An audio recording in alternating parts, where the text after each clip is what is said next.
ये सब इस छोटी लड़की की ईमान भरी गवाही का नतीजा था। इसी ईमान ने इसे जुर्रत दी कि वो अपने मालिकों के सामने खुदा की कुदरत की गवाही दे सके। इसकी सादा मगर मजबूत गवाही ने एक बड़े सरदार की जिंदगी बदल दी। यहूदी असीर लड़की, मजबूत गवाह।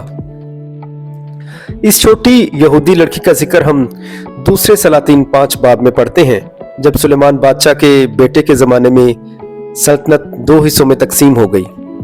सुलेमान का बेटा रोहबाम यहूदा में बादशाह बना और यरबाम सामरिया का बादशाह हुआ। रोहबाम के पास यहूदा और बिन्यामीन के कबीले थे, जबकि यरबाम के पास बाकी 10 कबीले आ गए। यरबाम को खौफ था कि अगर लोग यरूशलेम में कुर्बानियां चढ़ाने जाएं तो शायद वो हैकल की शान और शौकत देखकर दोबारा यहूदा के बादशाह के ताबिया हो जाएं। इसी खौफ के बायस उसने दान और बैतल में 2 सोने के बछड़े बनवा दिए ताकि बनी इसराइल इनकी परस्तिश करें। इस तरह यरबाम ने कौम को गुनाह में मुब्तला कर दिया और खुदावंद को यह बात नागवार गुजरी कि उसके लोग बुत परस्ती करने लगे। नतीजतन खुदा इन पर आरामियों को चढ़ा लाया। आराम का बादशाह एक जबरदस्त सिपा सलार नोमान रखता था। वो एक बहादुर और इज्जतदार शख्स था, जिसके वसीला से खुदावंद ने आराम को फतूहात बख्शी थी, लेकिन वो कोढ़ी था। आरामियों ने इसराइल पर हमला किया और एक छोटी यहूदी लड़की को कैद करके अपने मुल्क में ले गए। वो लड़की नुमान की बीवी की खिदमत करने लगी। अगरचा वो अपने वालिदैन, वतन और सहेलियों से दूर थी, मगर उसने हालात पर शिकवा नहीं किया, बल्कि खुशी और वफादारी से खिदमत करती रही। इसके नेक रवैये से इसकी मालकन इससे मोहब्बत करने लगी। एक दिन जब इसे मालूम हुआ कि नुमान को कोढ़ है, तो उसने दिली हमदर्दी से कहा कि काश मेरा आका सामरिया में अलीशा नबी के पास होता, तो वो जरूर इसे इसके कोढ़ से शिफा देता। ये खबर पूरे घर में फैल गई, यहाँ तक कि नुमान के कानों तक पहुंची।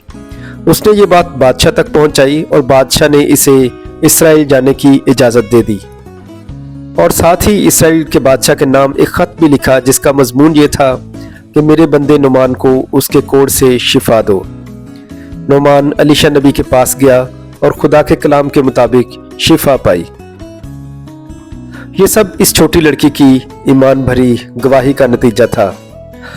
ये लड़की एक ईमानदार खानदान से थी, जिसने अपने वालिदैन से खुदा की तालीम पाई थी। वो नबियों के मौजज़ात से वाकिफ थी, जानती थी कि अलीशा ने शोनीमी औरत के बेटे को जिंदा किया था। इसलिए इसे पूरा यकीन था कि खुदा अपने नबी के वसीले से नुमान को भी शिफा देगा। इससे किसी खौफ या खतरे का एहसास नहीं हुआ। वो गैर कौम, गैर जुबान और अजनबी माहौल में रहते हुए भी खुदा पर भरोसा रखती और दुआ करती थी।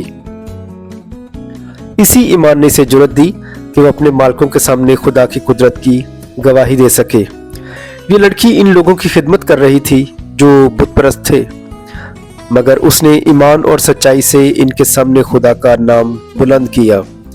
इसकी सादा मगर मजबूत गवाही ने एक बड़े सरदार की जिंदगी बदल दी और इसके नतीजे में नुमान ने इकरार किया, अब मैंने जान लिया कि इसराइल को छोड़कर और कहीं रोए जमीन पर कोई दूसरा खुदा नहीं। ये कहानी आप मिसेस रेवरेंड शहबाज अंजुम की किताब ख़वातीन बाइबल से सुन रहे हैं। ये लड़की गुलाम थी, मगर इसका ईमान इसे बादशाहों से ज्यादा मोअज़्ज़ज़ बना गया। प्यारी बहनों, आप में से हर एक इसी तरह चलती फिरती इंजील है।